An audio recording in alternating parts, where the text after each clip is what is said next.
Welcome to Coastside Poetry. Thanks to those of you who've zoomed in and those who are watching on YouTube. We meet either physically or virtually on the second Tuesday of every month to celebrate spoken poetry. I'm Diane Lee Mumi, and Steve Long and I are your hosts this evening. Our featured poet event is being recorded and streamed live onto YouTube as we speak. So anyone can look at it later. We'll be posting the link on our website, coastsidepoetry.org. This evening, we welcome San Francisco Poet Laureate Emerita, Kim Shuck. By now, you will have read Kim's bio. The only thing I'd like to add is a personal observation about how beautifully Kim has woven together the varied elements of her life. It's well worth a visit to her website to see examples of her beading, her fiber arts, her basket making, her teaching activities. This evening, you'll hear her word weaving. Please welcome Kim Shuck. Thank you so much, Diane. I'm just really happy to be here. I'm coming to you from Ramaytush territory, unceded Ramaytush land, otherwise known as San Francisco. And I'm gonna try to do, this is a bit of a marathon. I'm gonna try to read this, Whose Water, all the way through. It's chapbook length poem. And it was published by Mammoth Publications. Whose water do we cross here at the Martinez Bridge? Americans are defined by crossing water, Atlantic, Mississippi, Rio Grande, Pacific, defined by the water that clings in our hair, in our blood. These blacktop waters, yardsticks of imagination, heft of curiosity, draping like prophecy, Martinez to the Truckee. Whose water? We fling ourselves to Nevada City, Sparks to Tonopah. Whose sacred places, dusted with the abandoned nests of settlers, dead homes, dead towns by the river highways, the slow and patient places. A brick chimney, a broken-backed barn, our intrusive, curious reaching, not the first. Sierra Nevada will tell us where to cross. Not on human scale, swirls of stone, the thumbprints of the sacred, human measures, thumb, forearm, heel to toe, but not here, not on human scale, these valleys. But the desire to measure, to build boxes for the prayers, and they are here, these boxes, near the baffling confusion hillsides. These are the stages of living rock, the mountain, the letting go, tumble, ending both as individual and collective, polished alone. Riverstone is to hillside as a splitting off, a moving out, a curiosity. Nevada, a place of moving through. Utah negotiates bird and bird, a brick chimney, a broken-backed barn along the living highway. Patient, quiet. Runoff laces hillside. Bird, raptor and corvid, hillside carved by water. The boxes for the prayers, while outside the hillsides, the trees, mystery trees, evergreen, sacred, and prayers without end to the edges. The hidden water, the sparkle water. Whose water? Dead filling stations, Kerouac cafes, psalms, arcanes for a new age, curiosity become canon. Whose water do we cross? Whose younger mountains, all legend now? Colorado, Rockies, chatty aspens, birch, cross to the continental divide. Monarch Pass pulls San Francisco Bay, pulls mine and mine. Tailings of a past self piled on the mountain. The poison we thought we'd removed, leaching back into whose water? Legend and fact, legend, fact. The fall from Denver to Salina, electrical storm flashing in cloud lanterns. Whose water? Whose dead filling stations? Whose historical societies, spoons and farm equipment, brick corner buildings, old and fading posters pressing palms against buildings, raptors and corvids, prayers to the edges, Shelu singing tassel and harvest from the close fields, measured sacred, mouths full of prayer, human scale. The tires cry it on the highway, the toll road. And what is a road trip for but to create legendary pilgrimage, shoots and waste of collective history, persuasive ringing of selected history? We roll, we ride, we fly, cross water. We come to see the lightning, to be the lightning, to read poems, curious, stubborn. The young people of the vast and immeasurable prayers, the young that are hope, hold hands full of solution puzzles. Listen for what tools can be pulled from these words, my prayer songs. Rafters that they are, dead filling stations that they are, but the bricks of the chimney, the sometimes sturdy if empty foundation. We sing, we blaze like fire, we eat the corn, the mouth of sacred, the mutual care of sacred, reach of artist to artist, gifts of being heard. We pull our kin around us and sing. Community care is self-care. I am some of this water, some of these hillsides, most of the mine tailings. Ozarks sing in redwood and hickory, crystal and smokehouse sandwiches, a sweet hip rock dance of leaf and stone. Yes, I said it. These hills call me, and the Mississippi pulls, hooked deep in throat and belly. Just before we cross her, a church, a box for prayer, brick and abandoned, but for walnut trees, pressing leaves against the glass from the inside. Outside, the great and singing river, prayers caressed to the edges, the tug of the hooks, open me, stories, new, misremembered, bedrock old stories, birthed from wounds and heart, hawk scream breakfast, the road, the curiosity, the colonization, the old war. This is the singing that took the Lumbee boy. Another dead filling station, another red cardinal, another river, slipping under the tires. I am peach pie and a jar of buttons. I'm local honey. I'm a rib shack with fried okra and black-eyed peas. These are moans of recognition, water moans, the cry of Atlanta. This water I know, more hawk scream, the tabby kitten fence walking before noon, the smell of these exact trees, a smile before the storm. The storm is coming. North, and we've become motel people, empty bottles in the parking lot, the smoke in the stairwell. We are the prayers at the edges, and all too human scale. A cathedral fire. In the night, the police come. Farther north, prayers twined in the tree bark and lichen on the edges of the middle place. Prayers all the way to the forest. Prayers all the way to the ocean, singing in my fingertips and my back teeth, singing the old injuries, tires measuring for those who need measure. We wait for the star falls, the rain falls, store and spill of electricity from cloud to cloud, measuring because measuring is a habit, a spasm because none of this is on human scale. And here the water knows me. Home forest, rocks, written with story, with ritual, with the spaces between. Roadside trees, fantasy draped with kudzu costumes, ecstatic river songs. The mountains are steaming. There is fog on the mountain. It called a cloud and holds it. Whose water now? The house has settled in this hollow, is settling still, each narrow wall slat, each murmuring floorboard, every stair. Well water from someone's origin place. Further north into gentle trees, electrical storm rocks us between walls, walls at angles, stairs at angles, and the bears rummage near the old apple tree in darkness. The mantis and tiger swallowtail rummage in the late light. More puzzle box, more wild scale. And if there's a constant, it is that dead building, fainting slowly, falling away like rocks off of a mountain, polished alone.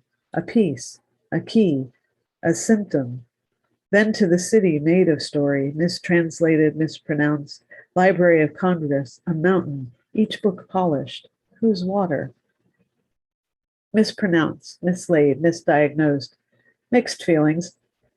In the eye of my own disappearance, if I look deep, I can see my reflection. Everything here is on human scale, everything but the high watermarks on the boxes, boxes for prayers, boxes for creation story, a hot lie at the center, self-replicating. We shake loose, west and north, into mountains with a clearer eye, over rivers whose water can trace my threads, trace my beads back to when we were closer cousins.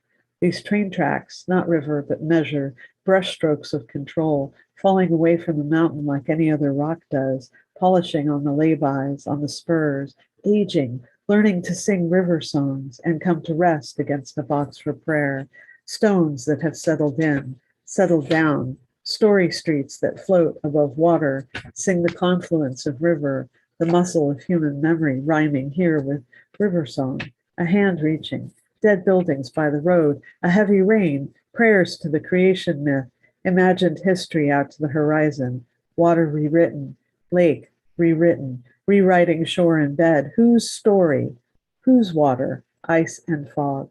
Snug in among the trees that sing water, water and bear hints of the coming autumn, sing songs of their own season, slide in close among the bricks, then out along the water, chasing autumn, chasing storm, trees on their toes thinking leaf shift, leaning into the shorter days, sap fall, waterfall, autumn fall, running north, the goddess of climate change on our heels.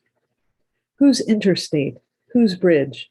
North to Toledo, to East Lansing, to the open arms of a friend, cat purrs, the giant fig tree, sewing my community together on freeways, on pathways, water to water. We chase the storm, lean into the windscreen, drive by instinct, and the water takes us in, cradles us all the way to Kalamazoo, called south, sun-warm cornfield, another military town, railroad town, college town, farming town, another raven, cornfield, choose story, perform difference, track switch. Whose water? Carry your own water, in corn and volunteer fruit by the roadway, another improvisation, another creek, river, bridge and bridge, to the Mississippi again, fog and tunnel, bridge, the trees by the road, the vertical creeks, cycling water. We are a weaving, a sewing, up the big river, along the rivers, the mosaic of faith, a surprise along the road, such mathematical bridges. Roadhouse, silo marked as a fiddle, more prayer, deep trees, water, shallow along the roadways, diner, drowned barn. The road's pool is lacrosse, a lake of roadways, a lake of light, temporary community of motel. Sad-eyed native girls cluster around the sweetgrass smoke I offer in silence near the door, the ashtray, the fast food parking lot, the broken ice machine. North, upriver, narrowing, sharpening to cities that lean together, shifting towers, the river that cuts right in under the skin. I love you more than words, than beads. We don't say it. We never say it. We gaze down at the river, are caught by it again. Premature leaf down through, across, northern plains story, roads, sunflowers. We've fallen early, are spun westward, braced against a vehement wind. Slow spin, sunflowers and ravens. They catch my breath for me. I'm stored between these banks, in these silos, every one clusters and singles painted carefully, roadside, riverside, the clenching banks, the boxes for prayers, the cemetery, song in stone and faith, this town burrowed in under the skin of these foothills, near the divide. That night we didn't hit two deer, one a fawn. We slept under the stars, my feet on the dashboard, starfall, autumn fall, story chosen, white rumps of antelope, deer twitch, the rain, stormfall, train song, history picked out, rails we run alongside, story crumbs, a mouthful of the sacred, someone's story, choices, cast markers, a different cemetery, thoughts laid in, laid down, down to the lake, this water, no need to ask, ownership is calling like bird to bird. Around the shore, the algae, sky blue water, ridgeline, rockfall, a story of hay bale, into a town in sunshine, then rain, then hail, laughing on the way to supper, rivers along the curb. Whose water? Ravens in the parking lot, west, these rivers, run like sunlight along spider silk. This road, this water, hay bales, hay rolls like fingerprints, making the scale human. Here on the open range, steaming from yesterday's rain, a post office, a hawk, a crow, cow and cow, sowing these stories, these ideas, sowing each mouthful of sacred water shiver, road curling like fir branches after a wildfire, curl and don't go through, abbreviated story, long run story, story into the valley fall, truck stop coffee, in through these passes, the satisfying watersheds whose punchlines we know, here through the fog on the hillside, through the sunwink and traffic of the floodplain, here again among the handprint bridges and water song, here at the straits.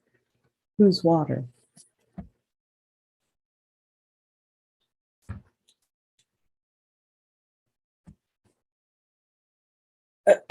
So that's my version of There and Back Again, a laureate's holiday. Wow. I was ready for you just to keep going and going and going. That was all the way to DC and all the way back in a car. Carried all the way by the water. Yeah.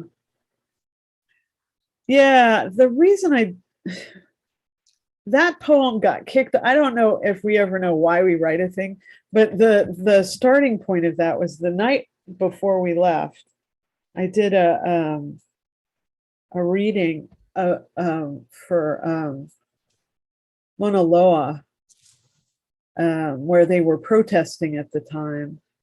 And I was trying to figure out why sacred building was more sacred than a sacred mountain to some people. And that's where it started.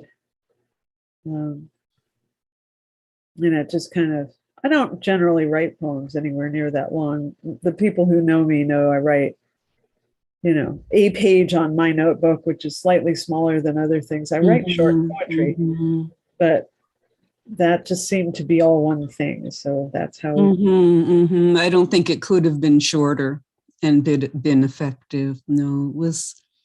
Yeah. Yeah. So that was part of it. And the other part of it was I was reading at places all the way along. And you try to do a land acknowledgement for the people who were indigenous to the place. And at least 4 or 5 places, people told, I had to call somebody to find out because I didn't know off the top of my head. And people told me, oh no, those people are extinct. I'm like, those people are never extinct. Oh no, they're not extinct. Because I remember when I was a kid, teachers would tell me that all of us were dead. And we aren't. Really? Yeah. So anyway,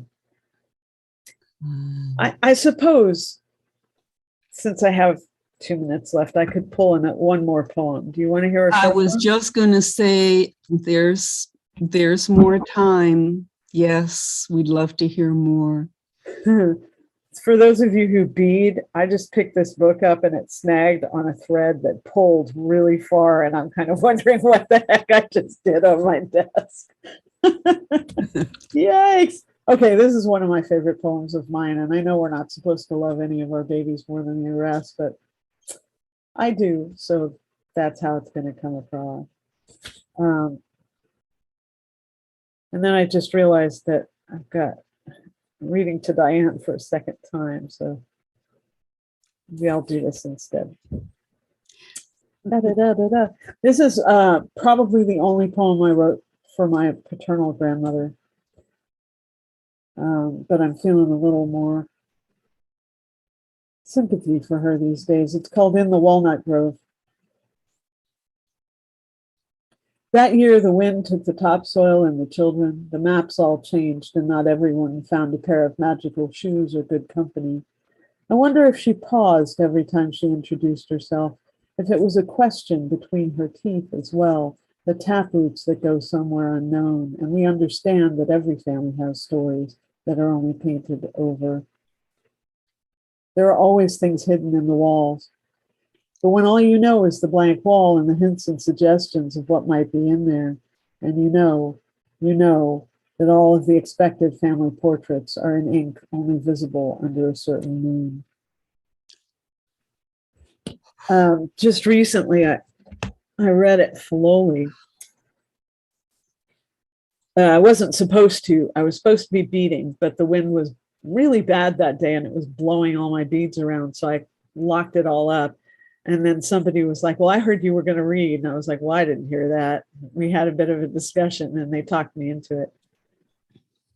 And afterwards, I answered some questions. And one of the women asked a question about if I knew anything about the murders and the child theft that happened around Oklahoma statehood in order to get Native kids allotment land.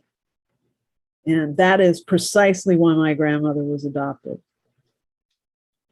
And it's one of those things where I made it into a bigger lesson, which is I told them that when you ask a question like that of somebody who has said they're from Oklahoma and Native, you are putting your finger in an open wound. And that's not always forbidden, but you just have to know it when you're doing it, because you will be causing some damage, you know, if somebody's not braced. And particularly when it's fairly clear, as it was in this case, that the person's kind of showing off that they knew some things about my culture. So that's what that poem's about. I am so delighted to be here. I can't tell you. I love that you've been coming to my reading, Diane, and I'm really delighted to be down here at yours. Well, it is just wonderful to have you here, and I could listen to you all night. And it's such a no, I'm doors open. No, you're one of those doors that here you are and you're reading and you are opening yourself, and we're seeing through your door, we're seeing things we maybe hadn't seen before. And thank you. Thank you for having me. And thank you for telling us things too. So, I mean, I want to learn. I want to learn how to talk to everybody. and sometimes it's hard to know. Oh, it is. No, there's no question. I mean, one of the reasons that I actually bothered to do anything during Native American History Month is that that I'm not always. I think we need to remember to be a little gentle with one another, not entirely kid gloves, because some of the lessons, it's better to tear the Band-Aid off all at once. But I come from a family where we're Eastern European Jews on one side and we're Native Americans on the other. We have a shared experience across both sides of the family with some genocidal behavior. And sometimes you've just got to name it so that people can take it in, you know? Because there are a lot of people for whom it's really difficult not to forget that their experience is not everybody's, you know, and it's good to be reminded of that in a way that's not an accusation, you know. Yeah, I missed a word there. That their experience is not everybody's, you know. Yes. You know, and like, I mean, you and I have talked a lot, and I always feel like it's really productive. You know, I mean, Dana and I are not the same, but we talk to one another a lot as well. And I feel like it's never wasted. And, you know, anytime you can make progress on that kind of thing. It's It's about growing and learning and learning new languages, learning new inner languages. Absolutely. To communicate. And that's what poetry, for me, that's what poetry is so, it's such a perfect vessel for, that we can say things in poetry that might be, I mean, we could say just blah, blah, blah, but might not be heard as well, or we might not say it as effectively. Anyway, I feel like I'm hogging you here, and I'm going to recommend that that other folks unmute and share your voices. And Yeah, Kim, this was really wonderful. I mean, I when you first said chapbook length poem, I kind of cringed a little bit, but then the way the whole flow of this was just amazing. I mean, it's the journey you took us on, just amazing. Yeah. Thank you so much. I am suspicious of long poetry myself. I don't think that one could be shorter, but thank you for your word. I really marveled at how those two words, transformed so many times. They were question, their statement, their provocation, their reflection, and each time was new and surprising and went somewhere different. And I feel like not only was it kind of a thrilling and introspective and reflective journey, but I learned things that are like rhetorically emotional and different kinds of weaving. Knowing you're a master weaver, I think that would have been obvious anyway, but I just really appreciate getting new lessons through reading. So thank you. Thank you. As far as being a master of anything, I think everybody's struggling on some level, You still got to tool up and get in there and battle it out with the materials. So. Well, learning's the ongoing part of mastery, right? I think probably, yeah. well, also our standards keep rising. We reach a level that we 10 years ago thought, oh, if I could only get to that level. And then we get there, it's like, well, okay, there's more, there's further to go. Well, also you end up in these different, it's like sort of what rank of cloud of electrons do you happen to be in? I don't know, I'd had a good couple of months of nothing but this incredible praise, right? And then today, Diane DePrima's beloved for the last part of her life sent me one of Diane's poems, and I went, right, keeping at it. I just looked at it and went, uh-huh. Thank God there's more there.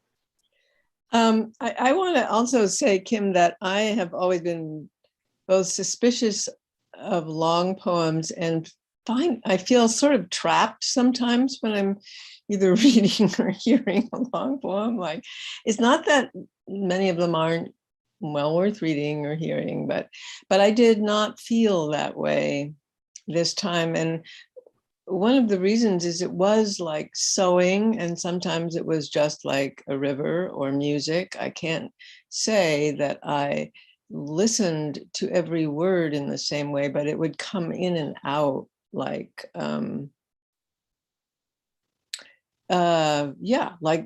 like this stitch going in and out in sewing, or, like a river. And also it was very, place oriented, which is something important for me in finding, the landscape meant something to the poet and to me, to you and to me. And so I really loved it, really enjoyed it. Thank you. If I would say something, it would be that I noticed two things for me. One, it was river-like in structure, had a flow to it. But the other thing is the refrain of the question or statement had it cyclic. So there was literally for me, a water cycle in it. So there was like a flow, but in the flow, there was circles. And I thought that was, for me, that was I love that aspect. Thank you. I mean, Mhm. this is an interesting room to read that poem to, because there are a few of you that there are some of you I don't know, but there are about 4 of you who've known me a really long time, and I don't think you've ever heard me read for that long all at once. So my partner always says that he's waiting for me to read a title and sit down, because I mostly put other people on the microphone. But so it's interesting to do that in front of some of the people specifically in this room. So thank you for being here. It's interesting. I'm Dan Williams from Yosemite, and I struck upon one of your images. You said something about a chapel as a box of prayer or for prayer. In Yosemite Valley, we have a small chapel. It sits right alongside the Merced River, coincidentally. And so those things came together in my mind as you said that. I often wondered, when you're living in this vibrant, live cathedral, granite cathedral that is Yosemite, why would you need a little square box, wooden box for worship? And then I got to thinking, well, yeah, most people don't have that granite cathedral. They need to have a place set aside. And it just, the fact that it sits near the cycles of the river just happens to be coincidental, but it's very important, I think. And that's where they go to pray.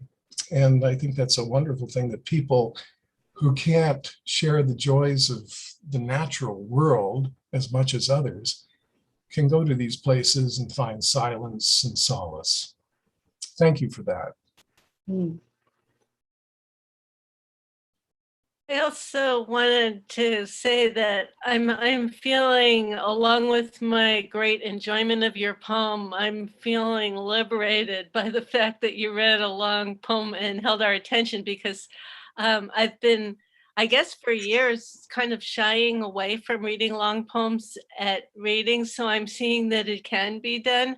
The title poem of my new book is a long poem, you know, while listening to the Enigma variations, and they're like, it's 15 parts because I needed a part for all the variations. And I'm really seeing possibilities, because there are some poems that they're meditative, they're introspective, they reach out to the world, and you just have to keep writing until you've said what you need to say about it. So thank you very much. Mhm.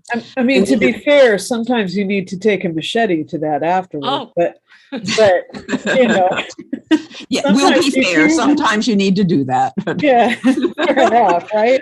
You know, this is the second time I've heard you read that, Kim, and I have to say, you don't step into the same river twice. It I was a change the treat words all the to time. hear it. Too. Yeah, I mean, it's Again. funny for me because people will, I have some seriously obsessional fans, which I guess is a good thing. But I have people who will bring the piece I'm going to read to the reading and read it along with me, and then will tell me where I goofed. And I'm like, I wrote it. I'm still writing it. They're never finished. Eventually, someone will come take the poem away from you, but you're never really done with it. Right, right. So I came in a couple of minutes after 6 and you'd already started reading. Has this poem been published? I would love to be able to read it and savor it again. Yay. Who's Water, Mammoth Publications. It was published by Denise Loeso and Tom Weso. Denise, by the way, is the former poet laureate of Kansas and is Lenape. And it's sort of the story of my life. I'm really lucky. I threw this part of this poem at her because I had a question about when I was traveling through Lenape territory, and she said, "Can we publish this?" And I was like, "Okay." What am I going to say? No. But yeah, big fun. Could we have this? Oh, there it is. I was just going to ask if we could have that in the chat, and it is now in the chat. So. Thank you, Lisa. Thank you. Coastside poetry. Yeah. going to click Save Chat right now. Mhm. Right. Well, would anyone like to say any more before we end the recording and then go to our open mic part? I just want to say I enjoyed you so much, Kim. And I remember so fondly when you read so many times at the Beat Museum, I guess in the prior decade now. But thank you. Thank you for all that. And thank you for all that you are. Thank you so much, Terry. I really appreciate that. Okay. Well, thank you all for being here, and thank you again so much, Kim. And we're going to stop recording in a moment. Those of you in the Zoom room, please stay online if you'd like to take part in the open mic. Thanks to all our YouTube listeners.